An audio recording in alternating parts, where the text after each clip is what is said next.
और बात करेंगे आज की सबसे बड़ी हलचल की, सबसे बड़ी खबर की, जो प्रदेश से रही। जालोर के ओडवाड़ा में हाईकोर्ट के एक आदेश ने कई परिवारों के घरों को उजाड़ दिया। हाईकोर्ट के आदेश के बाद में प्रशासन की ओर से यहां पर कार्रवाई की गई और बुलडोजर की मदद से, जेसीबी मशीन्स की मदद से अवैध निर्माणों को हटाया गया।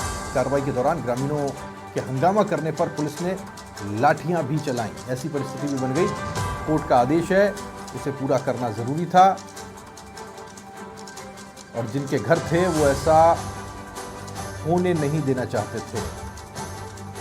पुलिस की कार्रवाई में कई ग्रामीण घायल भी हुए, जिसके बाद एहतियात के तौर पर गांव में भारी संख्या में पुलिस बल और जाब्ता तैनात किया गया। तो वहीं दूसरी ओर अतिक्रमण को लेकर आहोर विधायक छगन सिंह राजपुरोहित ने मुख्यमंत्री भजनलाल शर्मा से मुलाकात की।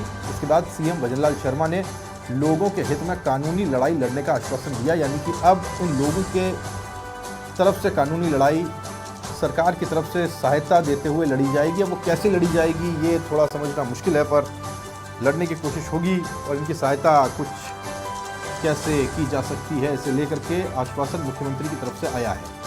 ओडवाड़ा गांव में दरअसल दो भाइयों के बीच में आपसी विवाद था। ये लड़ाई थी दो भाइयों की दीवार को लेकर के लड़ाई हो गई। एक का कहना था 4 फीट मेरी तरफ, दूसरे का कहना था 4 फीट मेरी तरफ, और ये विवाद पहुंच गया हाईकोर्ट। हाईकोर्ट ने जब इस पूरे प्रकरण को जांचा, परखा, समझा, तो पता चला जिस ज़मीन पर ये निर्माण हुआ है वो निर्माण हो ही नहीं सकता, क्योंकि ये तो पूर्ण भूमि है। अब हाईकोर्ट ने जब सारे दस्तावेज देखे तो पता चला कि यहाँ पर 400 से ज़्यादा मकान बने हुए हैं और पूर्ण भूमि पर इस तरह से निर्माण हो ही नहीं सकता। सवाल ये भी उठा बाद में कि साहब निर्माण नहीं हो सकता, पूर्ण भूमि है, कार्रवाई कोर्ट की तरफ से कहा गया है तो करनी पड़ेगी। यहाँ तमाम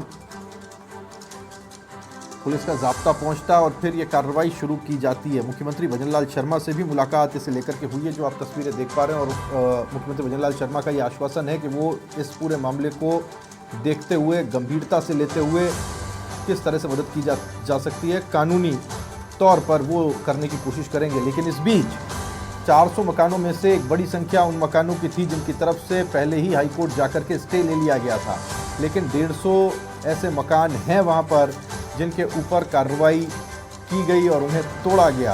अब ये दुविधा की स्थिति है। कोर्ट के आदेश की तामील अपनी तरफ, लेकिन दूसरी तरफ ह्यूमैनिटी यानी कि मानवता ये कहती है कि किसी के घर को उजाड़ें तो कम से कम उसे घर तो नसीब हो। तब क्या किया जा रहा था जब ये अतिक्रमण हो रहा था और कैसे इनको वो तमाम सुविधाएं मिल गई? वहाँ के लोग यकीनन परेशान।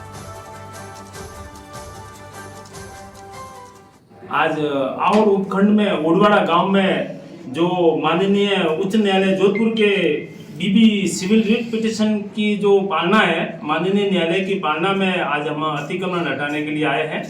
प्रशासन की तरफ से हम करीब 3 RAS लगे हुए, CO एडिशनल साहब ही हैं, 200 पुलिस का जाब्ता है, JCB वगैरह जितने भी संसाधन है हमारे पास में, पटवारी RI, तहसीलदार, नायब तहसीलदार सब लगे हुए।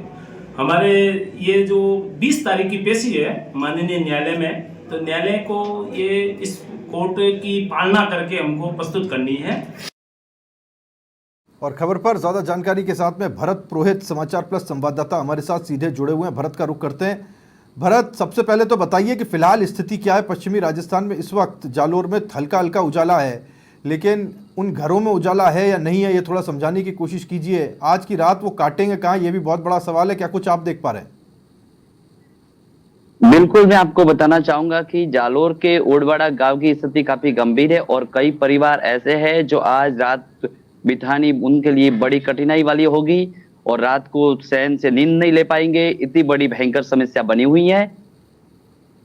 दो भाइयों का विवाद, किसी ने नहीं सोचा था कि यहाँ तक पहुँच सकता है, और वो विवाद यहाँ तक पहुँचा कि स्थिति ये हुई कि कई लोग बेघर हो गए। हाईकोर्ट ने जो कुछ कहा वो कहना चाहिए विधि सम्मत, बिल्कुल सही है। ये कार्रवाई हाईकोर्ट के हिसाब से विधि सम्मत की जानी थी और की गई, लेकिन अब इन लोगों की मदद कैसे की जाए, ये बड़ा सवाल है। बिल्कुल, मदद करने की बहुत बड़ी बात कही जा रही है और वाकई में विधायक ने भी मुख्यमंत्री से भेंट की है और मुख्यमंत्री ने आश्वासन दिया है कि जल्द से जल्द जो भी निस्तारण होगा वो करवाया जाएगा सरकार द्वारा। और सरकार इस बात को लेकर गंभीर भी दिखाई दे रही है और प्रशासन को तुरंत अवगत भी करवाया गया है। जो कि जो बड़े बड़े मकान थे और वाकई में बड़े मकान बने हुए थे, उनको अब तक एकदम कंप्लीट रूप से धराशायी नहीं किए। जो मकान के बारी में जो बड़े बड़े बरामदे थे, दीवारें थे, उनको धराशायी की गई है। यानी कि कोई सिलेक्टिव तरीके से कार्रवाई हुई है, ये कहना चाहते हैं आप? नहीं, बिल्कुल कार्रवाई विस्तार से की गई है, लेकिन जो इक्का दुक्का कोई परिवार थे, जो गरीब परिवार थे, उनके छोटे बड़े जो आशियाने थे, उनको उजाड़े हैं। जी बिल्कुल। अब वहाँ के लोगों की स्थिति क्या है? आपकी जब बात हुई, उनका क्या कहना है? कई तो परिवार ऐसे, एक के बारे में आप जिक्र कर रहे थे भरत आज दिन में, कि एक महिला ऐसी है जो विधवा है, बच्ची की शादी होनी है, बच्ची की भी हालत ख़राब हो गई, तबीयत ख़राब हो गई। ऐसे कई लोग होंगे जो रोज़ कुआं खोदते हैं, पानी पीते हैं, ऐसी स्थिति में है। अब वो जाएंगे कहाँ, वो करेंगे क्या? बिल्कुल, दो चार महिला ऐसी भी हमें मिली थी, हमने उनसे बात भी की। और एक महिला तो विधवा महिला है, उनकी पुत्री बड़ी हो चुकी है, अगले महीने में उनकी शादी की तैयारियां चल रही थी, लेकिन अचानक दो भाइयों के झगड़े ने उस विधवा महिला पे बड़ा कहर बरपा दिया है, जो कि गंभीर बना हुआ है। जैसे ही उनके घर पे जेसीबी पीला पंजा पहुंचा और दीवारें तोड़नी शुरू की, तो उस माता व उस पुत्री की हाल बेहाल हो गई है, उनकी तबीयत बिगड़ गई। आनंद फानन में प्रशासन वहां पर मौजूद था, तो एम्बुलेंस के माध्यम से उनको उपचार के लिए अस्पताल पहुंचाया गया। आज छगन सिंह राजपुरोहित, हम ये बता रहे हैं, बार बार मिले हैं मुख्यमंत्री भजनलाल शर्मा से इस मांग के साथ में कि इनके साथ न्याय हो।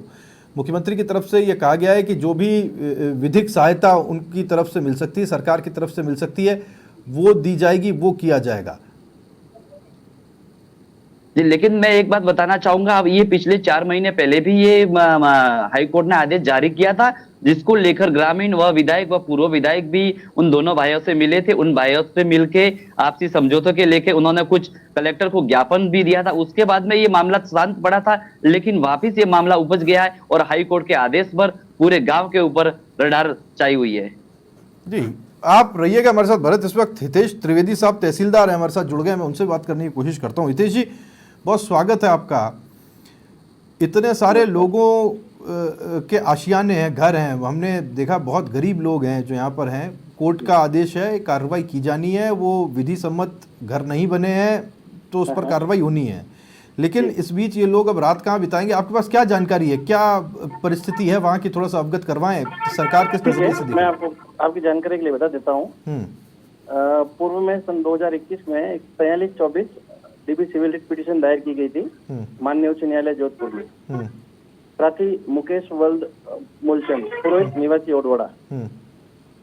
उसमें पूरे गांव के गैर मुमकिन ओरन के जितने भी खसरे थे वो पूरे सारे 37 खसरे थे, उनको खोल करके बाई नंबर माननीय न्यायालय ने एक आदेश जारी किया था कि इनमें जितनी भी सरकारी भूमि है, गैर मुमकिन ओरण भूमि है, इसको अतिक्रमण मुक्त करवाया जाए पीएलपीसी में दर्ज करके। तत्पश्चात इस मामले को पीएलपीसी में पब्लिक लैंड प्रोटेक्शन कमेटी, जो माननीय कलेक्टर साहब के अध्यक्षता में बनी हुई है 2019 के हाईकोर्ट के आदेश के बाद से ही हर जिले में है, तो वहां पर ये मामला दर्ज करके इस पे कार्रवाई की गई। लेकिन उसमें जब जितने अतिक्रमण हटाए गए थे तो उससे प्रार्थी असंतुष्ट थे और वो वापस से 433/2022 एक अवमानना याचिका दायर करते हैं। उसके आलोक में भी काफी अतिक्रमण हटाए गए थे और तत्पश्चात इनके आपसी समझौते वगैरह भी हुए, लेकिन फिर भी उन्होंने एक 468/2023 दूसरी बार DB civil writ contempt petition दायर करी, तो पूर्ण रूपेण अतिक्रमण नहीं हटाए गए हैं। तो आपकी जानकारी के लिए बता दूं, ये 37 जो भी खसरे हैं, इन सभी खसरों के किस्म जो है वो गैर मुमकिन ओरण है और रेवेन्यू रिकॉर्ड के अकॉर्डिंग गैर मुमकिन ओरण जो भूमि है डीम्ड फॉरेस्ट मानी जाती है। कंटीले वन झाड़ियां वगैरह इसमें उग सकती है, किसी भी व्यक्ति को ये अलॉट नहीं हो सकती, न नियमित की जा सकती है। बिल्कुल, ये धारा 16 के अंतर्गत एक प्रतिबंधित भूमि है। हितेश जी, मैं इस चीज को बिल्कुल समझता हूँ। गैर मुमकिन का मतलब ये है कि जहाँ कुछ मुमकिन नहीं हो पाए, है ना, तो यहाँ कोई चीज हो ही नहीं सकती थी। कोर्ट ने अपनी तरफ से वही विधि सम्मत निर्णय दिया जो कि दिया जाना था। सवाल यहाँ पर ये है त्रिवेदी साहब कि जब ये मकान बन रहे थे, यहाँ पर इन कटीली झाड़ियों के बीच में ये बस्ती बस रही थी, जब वहाँ पर इलेक्ट्रिफिकेशन हो रहा था, वहाँ लोगों को तमाम सुविधाएं मिल रही थी, जब पंचायत के मार्फत की सारी चीजें हो रही, तब प्रशासन कहाँ था साहब? और उसके बारे में मैं अब इतने वर्षों बाद में मैं तो क्या कह सकता हूँ, मैं यहाँ जब से पदस्थापित हूँ उसके समय के तो है नहीं है एनक्रोचमेंट। यानी प्रशासन अगर उस वक्त ध्यान देता तो आज ये स्थिति आती नहीं, दो भाइयों के निश्चित रूप से। विवाद में। मैं इस बात से आपकी बात से एग्री करता हूँ, लेकिन आज की जैसे भी सोशल मीडिया है, आपने भी जो अभी बताई कि भाई आसिया ने उजाड़ दिए गए हैं और वो लोग कहाँ रहेंगे, तो आपकी जानकारी के लिए बता दूं, आज भी हमने एक भी लिविंग एरिया को नहीं हटाया। मैंने अच्छा। पहले भी एक बार अभी निवेदन किया था, ठीक है। कि जितने भी 268 एनक्रोचमेंट्स जो अभी हमारे बाकी रह गए थे, टोटल जो लिस्टेड किए थे उसमें से आज लगभग 70 के करीबन अतिक्रमण हटे हैं। उनमें से एक भी लिविंग एरिया का अतिक्रमण नहीं लिविंग हटाया एरिया गया का है। आपने कोई अतिक्रमण अभी तक नहीं हटाया, लेकिन ये भी तो कार्रवाई आपको करनी पड़ेगी, आज नहीं तो कल करनी पड़ेगी, कोर्ट के तो आदेश हैं। मैं आ रहा हूँ आपके पास में, त्रिवेदी साहब हमारे साथ रहिएगा। छगन सिंह राजपुरोहित जी विधायक हैं, वो भी हमारे साथ जुड़ गए हैं, उनसे बात करने की कोशिश करता हूँ। छगन जी बहुत स्वागत है आपका। राजपुरोहित साहब, आज जो कुछ हुआ न्यायिक दृष्टि से और विधिक दृष्टि से उसे देखने का एक अलग पहलू नजरिया हो सकता है, लेकिन मानवीयता के आधार पर उसे देखने का एक अलग नजरिया है। और मैं इस सवाल को बहुत जोर दे करके पूछ रहा हूँ कि जब आज तो हम इसको बशर्ते राजपुरोहित जी अतिक्रमण कह दें, लेकिन जब ये हो रहा था तब कहाँ था कोई? तब क्यों नहीं इसे रोकने की कोशिश की गई? और तब रोकने की कोशिश नहीं गई जब इनके घर बन गए आज, तब ये इस स्थिति में है, और ना ही कुछ ऐसा इंतजाम किया गया कि कल को अगर ये घर टूटेंगे तो ये जाएंगे कहाँ? नहीं, इसका विषय ये था, सबसे पहले तो ये 100 साल पहले बसे हुए हैं। अच्छा। और लगभग इनके पास में सनदे भी है। और ये 100 साल पहले, यानी आप कह रहे हैं आजादी से पहले से है राजपुरोहित आजादी जी? के पहले उसमें 3 पीढ़ियों से रह रहे वहाँ पर। अच्छा अच्छा अच्छा अच्छा। 3 तो फिर ये पीढ़ियों से गैर वहाँ मुमकिन के- कैसे हो गई महाराज? ये जमीन कैसे गैर मुमकिन हो गई फिर? ये पहले तो ये ऐसा विषय था नहीं था। 2004 से पहले, अब्दुल रहमान के फैसले से पहले उसमें तहसीलदार जी ने सनदे भी दी हुई है, पट्टे भी दिए हुए, लेकिन उनको ये पता नहीं था उन लोगों को इसमें म्यूटेशन वगैरह भरवाई नहीं संतोष का। तो वो ओरण ही बोल रही थी, आज भी ओरण बोल रही है। और उसमें विवाद पड़ गया इनके आपस में, झगड़े वाला बंटवारे के चक्कर में इन्होंने हाईकोर्ट की चरण के, और इसमें वो वकील को पता चला कि ये तो ओरण है, तो उसने उसको थोड़ा बड़ा चक्कर ले गया आपस के झगड़े को। दो की लड़ाई में यानी कि सबका नुकसान हो गया। हाँ, 2 की लड़ाई में ये सब।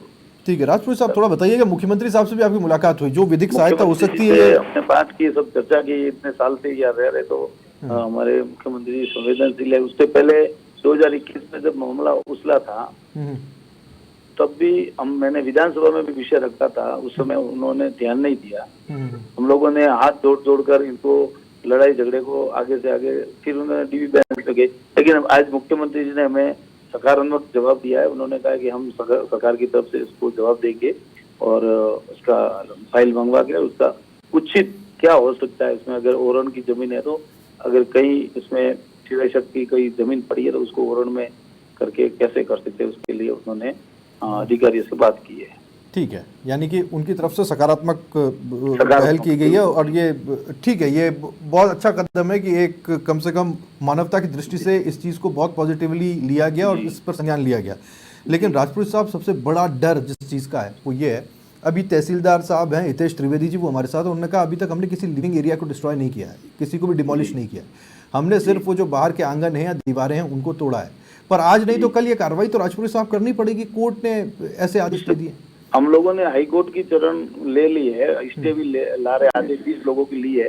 उसके बाद में सुप्रीम कोर्ट में भी स्टे की लेने गए। उस पीरियड में हम सरकार से सरकारी प्रोसेस से चलेंगे, सरकार का हमें आश्वासन है, तो सरकार उसमें फाइल मंगवा के जल्दी इसका निस्तारण करेंगे, फिर कोर्ट में जमीन दे देंगे इस विषय को लेकर। लेकिन देखिए राजपुरोहित साहब, अब ये सरकार की तरफ से कोई भी कार्रवाई हो, वो 4 तारीख के बाद में एक बार आचार संहिता हट जाए तभी हम वो कार्रवाई। उससे पहले हम हमारे कल भी हियरिंग है उसके स्टे के लिए। एक जनहित याचिका मेरी तरफ से भी दायर करूंगा मैं। तो हम लगातार प्रयास करेंगे, किसी भी तरह का कोई भी एक भी आशियाना नहीं टूटे, इसके लिए मैं पूरा प्रयास करूंगा। और अभी आज वो हमारे उसी गांव से उड़वाड़ा से भी फोन आया है कि आप जयपुर से आने के बाद हमें मिले, हम पूरे गांव इकट्ठा होकर आप वहाँ उड़वाड़ा में मिलेंगे तो बात करेंगे क्या करना है। आपके किसी लीगल एक्सपर्ट से बात हुई है देखिए बिल्कुल, हमारी कंटिन्यू कि हमारे फिर पास वो में गैर मुमकिन के साथ में किया क्या जा सकता है, कौन सा रास्ता निकल सकता है कि वो उडवाड़ा के उसका लोग रास्ता भी आपको ये सुन है रहे हैं? कि उसके एवज में कोई जमीन वाला विषय है कि भाई पुरानी व्यवस्था है, समझे दी हुई है, और उसमें अगर उस समय दी हुई है तो वो भी उसकी भी चर्चा कर रहे हैं कि भाई ये जब तहसीलदार जी को उस समय अधिकार था तो उन्होंने एक 1964 में सनद दी है, तो सनद दी है तो इसका मतलब तो वो लीगल है, और आज दिन तक उनका वो खारिज हुई नहीं है समझे। तो उस पर भी वो सब आबादी क्षेत्र है, वहाँ पर लाइट कनेक्शन है, वहाँ पर पानी कनेक्शन है, गवर्नमेंट की सड़कें बनी हुई है, और किसी भी प्रकार की जैसे प्रधानमंत्री आवास योजना होता है तो वो भी उस जगह पर पड़ा हुआ है। तो कोई भी सरकारी चूक किसकी रह गई पूरा वहाँ पर राजपूत साहब, फिर ये चूक किसकी रह गई टेक्निकली कि ये अभी तक वो ओरण में डिमार्केटेड थी? एक्चुअल में 2021 से पहले इन लोगों को लगता था कि हम सब आबादी क्षेत्र में बैठे हैं, हमारे पास में सनद है, पट्टे हैं, उनको इतना पता नहीं था। जब 2021 में उसने रीट लगाई आपसी झगड़े में, तब जाके उन सबको पता चला। उसके बाद में वो लोग सावचेत तो हुए, लेकिन उतना पूरी तरह से उनको गंभीरता से नहीं लिया। उनको पता है हमारे पास पट्टे सनद है, तो उन्होंने लगा कि ऐसा हमारे साथ नहीं होगा। लेकिन अब उनको पूरी तरह से उन्होंने जानकारी ली है पिछले साल भर से, एडवोकेट से। बीच में जिसने रीट लगाई थी उसने खुद ने वो रीट को वापस लेने के लिए सब कर लिया था, लेकिन न जाने वापस उसने क्यों ये कर दिया, तो इस कारण से वो ठीक है, हम उम्मीद करेंगे, हम विधायक महोदय, हम उम्मीद करेंगे राजपूत साहब कि आपकी तरफ से कुछ ना कुछ पहल होगी। हमारा तो बस ये है कि हम तो अब देखिए आम भाषा में कहें कि सांप भी मरे और लाठी भी ना टूटे, यानी जो विधि है उसका विधान सुरक्षित रहे, वो भी ठीक ठाक तरीके से रहे, उसको भी सही तरीके से हमारे हाई कोर्ट वाला, न्यायालय वाला, उच्चतम न्यायालय जो फैसला दिया उसको भी मानेंगे, और उसके लिए उनको क्या रास्ता निकल सकता है, इनका घर भी कहीं ना जाए, ये जरूरी है। राजपूत साहब, आपने मुद्दा उठाया, उम्मीद करेंगे कि इनको घर मिलेगा। हितेश जी, मैं आपके पास में आ रहा हूं। तहसीलदार साहब, कल क्या कार्रवाई करने वाले हैं, थोड़ा संक्षेप में बता दीजिए। जी सर, कल क्या कार्रवाई होने वाली है? कल की कार्रवाई के बारे में जाब्ता अगर अवेलेबल रहता है तो वापस देखते हैं, नहीं तो आगामी कार्रवाई जब भी होगी ठीक है तेजी, करेंगे। ठीक है तेजी, यानी अभी जो बादल हैं वो छटे नहीं है, लेकिन राजपूत साहब का कहना है कि जल्द से जल्द हम कोशिश करेंगे कि ऐसी परिस्थिति बने कि ये लोग सुरक्षित अपने आवासों में, घरों में रह पाएं। छगन जी, बहुत शुक्रिया आपका हमारे साथ जुड़ने के लिए, बहुत शुक्रिया। हितेश त्रिवेदी जी, तहसीलदार हमारे साथ जुड़े, छगन जी जुड़े, विधायक, और कहना यह है कि मुख्यमंत्री की तरफ से आश्वासन दिया गया है, मामला विधिक है, पेचीदा है, अब किस तरह से इसे फाइट किया जाता है और कैसे लोगों को उनके आशियाने में महफूज रखा जाता है, ये बड़ा महत्वपूर्ण है। और इस पर हम भी निवेदन करते हैं कि अगर किसी तरीके से कोई रास्ता निकल पाए तो इन लोगों के लिए कम से कम ये सोचा जाए। भरत हमारे साथ जुड़े, भरत आपका भी जानकारी देने के लिए बहुत बहुत शुक्रिया।